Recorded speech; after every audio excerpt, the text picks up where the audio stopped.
There is a wall inside a sealed corridor at Giza that almost no tourist will ever see. It is covered in hieroglyphs, and most people who study it walk right past the strangest part. Because carved into that stone is not a prayer, not a king's name, not a list of offerings to the dead. It is a description of a place with levels, a place with shafts, a place with gates that open in sequence, a place with an entrance. And that place is not above the ground where the pyramids stand. According to the carving, it is below them. For most of a century, this was filed under religious symbolism. The Egyptians wrote about the next world constantly, so a text describing a hidden region beneath the stone seemed like more of the same. Poetry about the afterlife, metaphor for the journey of the soul. Nothing to dig for, nothing to take literally. Then, in March of 2025, a team of researchers pointed satellite radar at the Giza Plateau, and what they claim they found, nearly 2,000 feet under the sand, lines up with the carving in a way that should not be possible. If the hieroglyphs were only myth, they should describe nothing real. Instead, they appear to describe architecture, vertical wells, stacked chambers, a network of passages running between all three pyramids, a hidden room at the deepest point that everything else seems built to protect. Today, we are going to read what the sealed text actually says, follow 3 clues it leaves behind, look at the modern scan that has Egyptologists arguing in public, and ask the one question nobody on either side can answer. If buried history unsettles you the way it unsettles me, subscribe before we go down. Let's start with the stone itself. The hieroglyphic passages we are dealing with do not come from one tidy tablet. They are scattered across the oldest religious writing humanity has ever recovered. Scholars group it under names like the pyramid texts, then the coffin texts, then the Book of the Dead, the duat, and the Book of Gates. The earliest of these were carved into the interior walls of Old Kingdom pyramids, around 2400 BCE. That makes them older than the Bible, older than the Iliad, older than almost anything else written down that we still possess. And here is the first detail people overlook. The pyramid texts were never meant for the public. They were not propaganda carved on the outside of a monument for everyone to admire. They were sealed inside the burial chamber, written for the king alone, hidden in total darkness the moment the tomb was closed. They were meant to be read in a place no living person was ever supposed to enter again. Think about what that means. When you write something in secret, in the dark, behind a sealed door, you are usually not writing a metaphor for the public to enjoy. You are recording something you believe is real, something you do not want disturbed, something you need preserved exactly as written. These texts were treated by the people who made them as functional, as operative, as true. And there is something else the textbooks gloss over.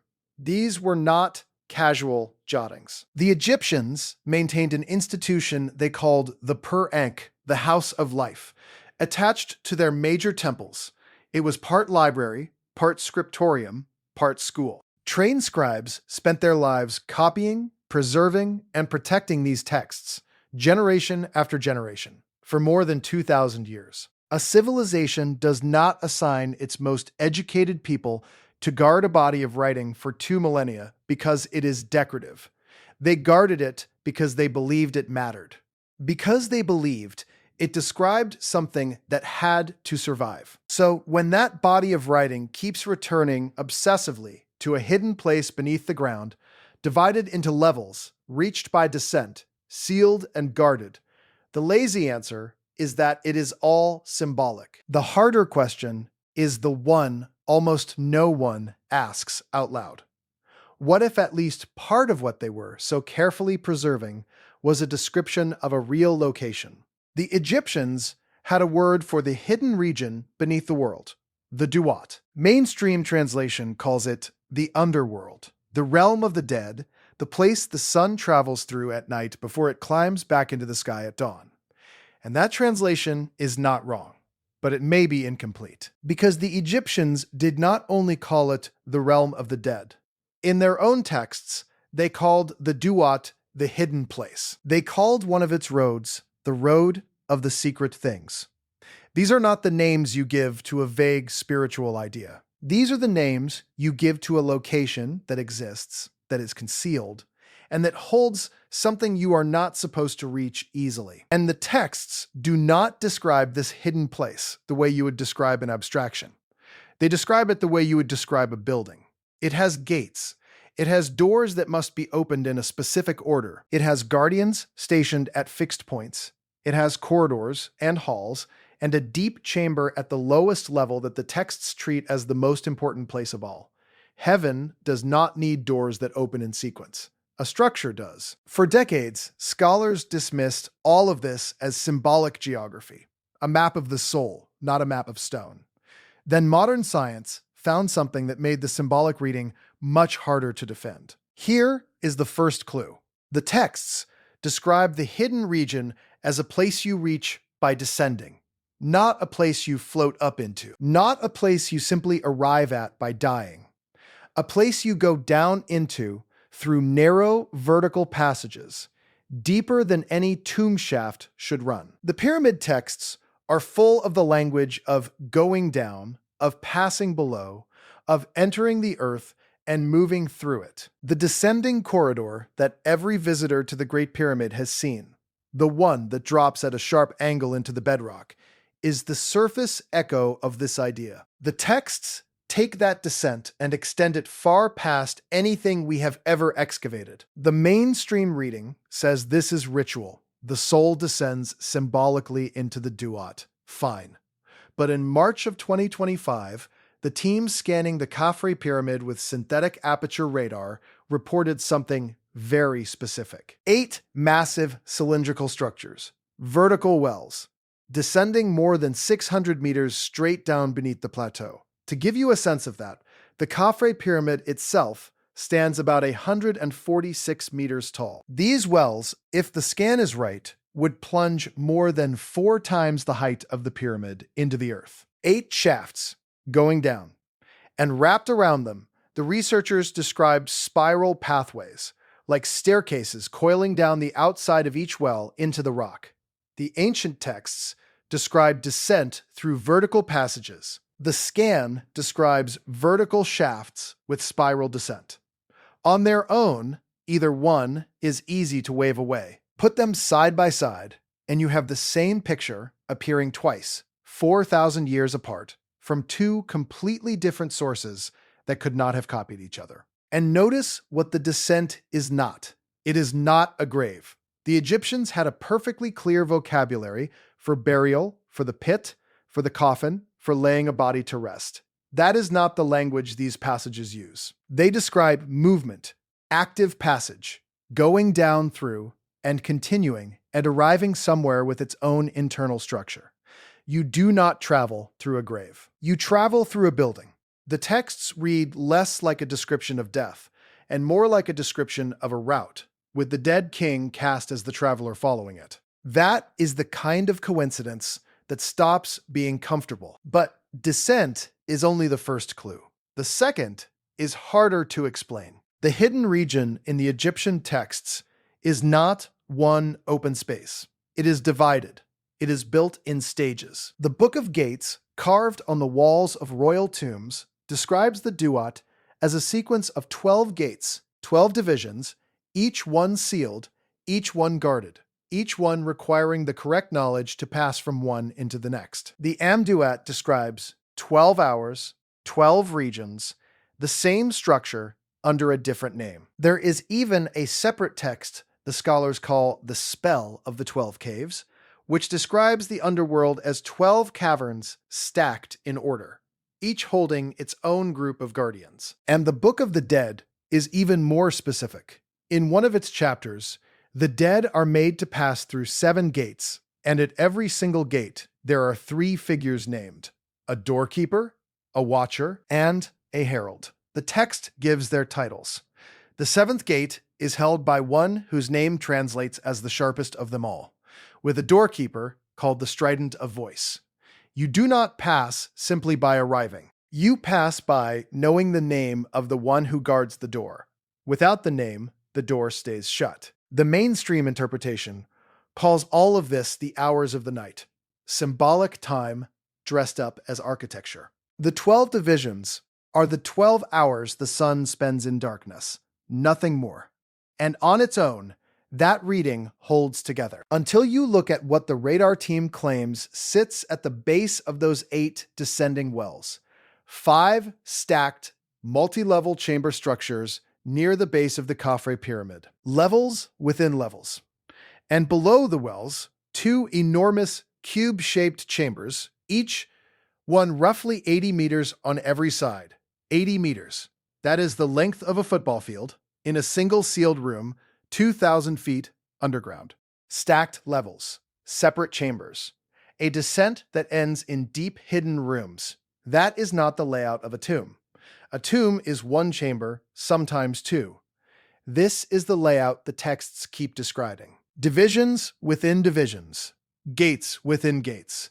Ending in a chamber at the bottom that everything above it seems designed to seal off and defend. And here is where the carving stops sounding like a funeral and starts sounding like a blueprint.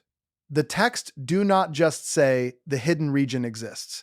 They say it contains things, knowledge, records, the names of the gods, the words of power, the accumulated wisdom that lets the soul navigate everything that comes after. The deepest part of the duat is treated as a repository, a place where what matters most is stored, and stored deliberately, not similar to a library, not inspired by the idea of one. A repository, described in stone, located underground, divided into guarded levels. That brings us to the third clue. And this is the one no one could test until now. The texts insist the hidden region has an entrance. Not many doors scattered everywhere. A way in. A threshold. And in the tradition that grew up around Giza specifically, that entrance acquired a guardian. A figure that sits on the surface, facing the rising sun, set there as a sentinel over what lies beneath. A watcher with the body of a lion, placed at the edge of the plateau to guard the way down. You already know what sits exactly there. The Great Sphinx. The Sphinx faces due east. It stares at the exact point on the horizon where the sun rises. And for nearly a century, a very specific claim has attached itself to that statue. That somewhere beneath it, or beside it, near the right paw, there is a sealed chamber. A hall of records. A repository of a lost civilization's knowledge, hidden before a great flood, waiting to be opened only when a certain time has come. The American mystic who popularized that idea in the 1930s gave coordinates of a kind. He said the entrance to the sealed chamber lay between the paws of the Sphinx and the Nile, and that it would not be found until the right moment in human history had arrived. And remarkably, the Egyptian texts themselves describe exactly this logic. They describe a sealed room that may not be entered until, in their words, the time has been fulfilled. Not lost, not forgotten. Closed on purpose, with a release condition written into the closing. For decades, the hidden chamber claim was dismissed as pure fantasy, the invention of a 20th century psychic with no archaeology behind it. Then, the 2025 radar team reported that their network of shafts and chambers does not sit in isolation. They claim it connects. A system of tunnels, running roughly 2 kilometers, possibly linking the structures beneath all 3 pyramids into one continuous underground complex. One sealed system. Many levels. A single guarded way in. And on the surface, above the entrance, a guardian that has not moved in 4,500 years. A text written to be hidden. A structure built to stay hidden. A guardian set above the entrance, facing the exact point where the sun comes up. 3 sources. And they all point at the same place under the same sand. Now, here is where I have to slow down, because this is the part the honest version of this story cannot skip. Does any of this prove there is a lost city full of records sealed beneath the pyramids? No, it does not. And you should be suspicious of anyone who tells you it does. The 2025 radar claims are deeply contested. Many geophysicists argue that synthetic aperture radar, the satellite technology the team used, simply cannot resolve solid structures 2,000 feet down through dense limestone and sand. They point out that the method works best near the surface, that its reliability falls off sharply within a few meters in solid rock, and that the dramatic deep readings could be processing artifacts rather than walls. They note that the team's earlier published work was about imaging the inside of the Great Pyramid above ground, not mapping a vast complex half a mile beneath it. And critically, no peer-reviewed paper has yet confirmed the underground city. Egypt's own antiquities authorities have not endorsed it. The most extreme interpretation is, for now, an unverified press claim. And the Hall of Records itself?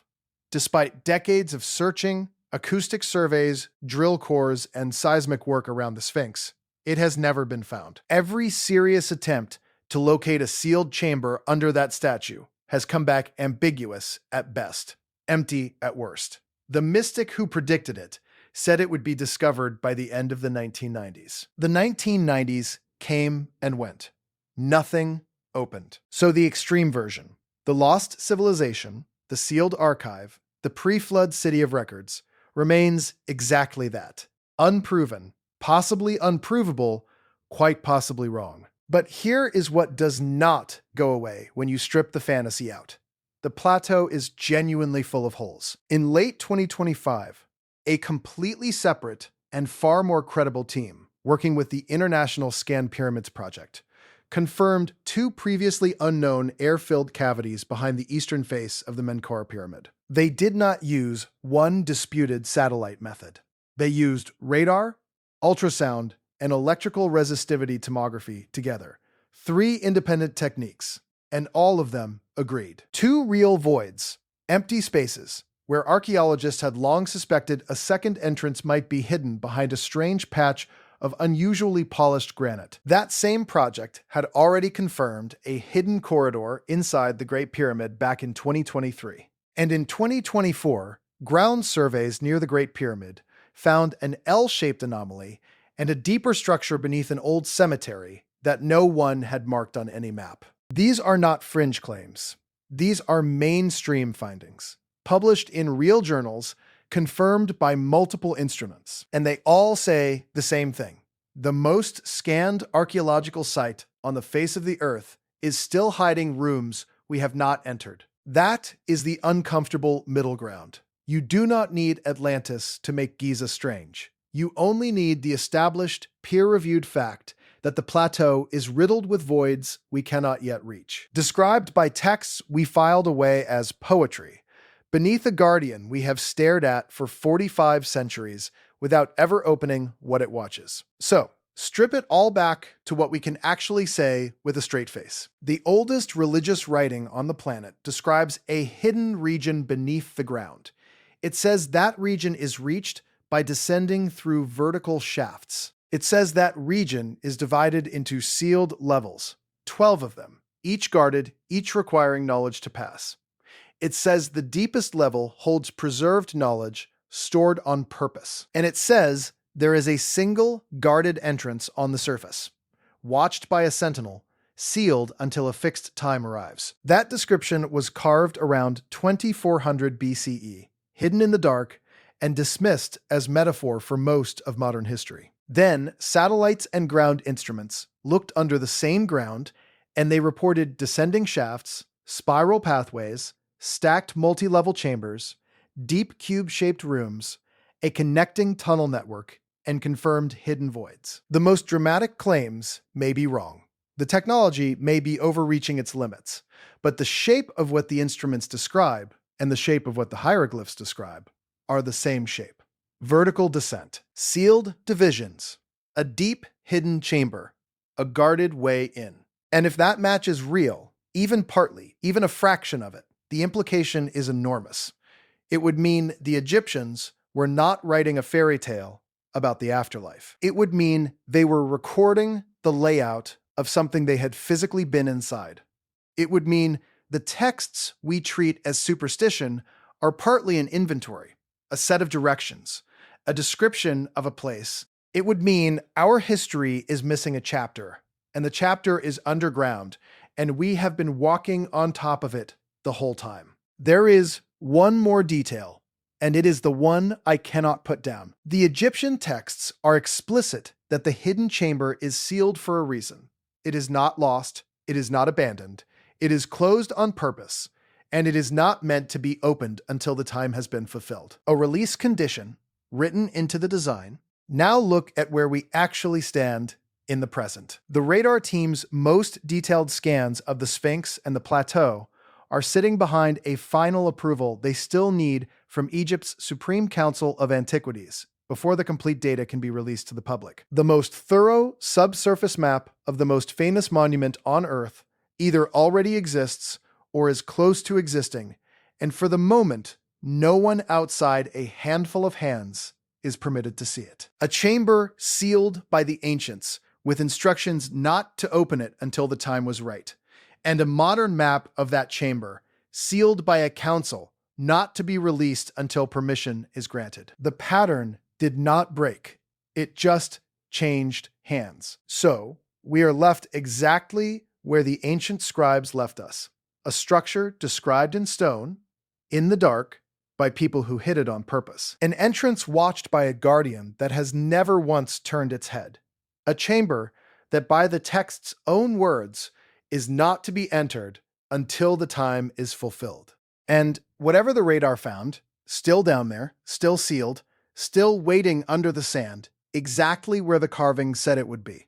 The hieroglyphs are still on the wall. The Sphinx is still facing east, and the door has not been opened yet.